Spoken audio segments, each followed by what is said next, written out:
नमस्कार मंडळी, स्वागत आहे तुमचं आपल्या यूट्यूब चॅनलवर. तर आज ना खूप दिवसानंतर बाजारात गेलतो बघा.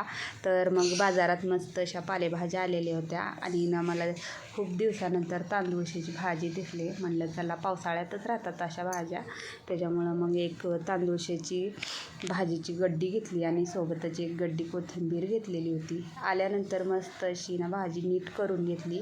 त्यानंतर 2 ते 3 पाण्यानं स्वच्छ धुवून घेतली, कारण ना माती असते पालेभाज्याला खूप, त्याच्यामुळं स्वच्छ धुवून घेतली.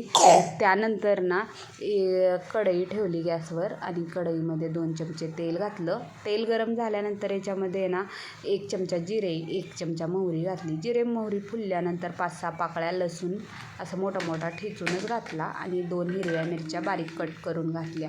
तुम्ही ना लसूण थोडासा जास्तच घाला याच्यामध्ये, कारण पालेभाज्याला ना लसणाची टेस्ट खूप छान येते, त्याच्यामुळं हिरव्या मिरचीचा ठेचा पण घालू शकता तुम्ही.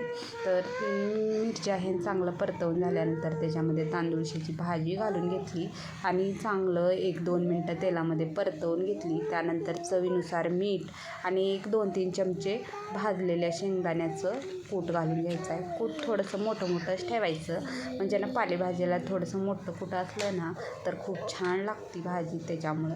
तर आता कूट घालून झाल्यानंतर चांगलं परतवून घेतलं आणि आता ह्याच्यावर ना ताट झाकून 1-5 मिनटं भाजी वाफवून घ्यायची आहे.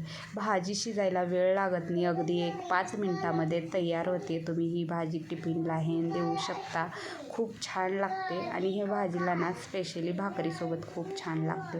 तुम्ही चपातीसोबत हे नेहमी खाऊ शकता. व्हिडिओ आवडला तर लाईक करा, कमेंट करा, शेअर करा.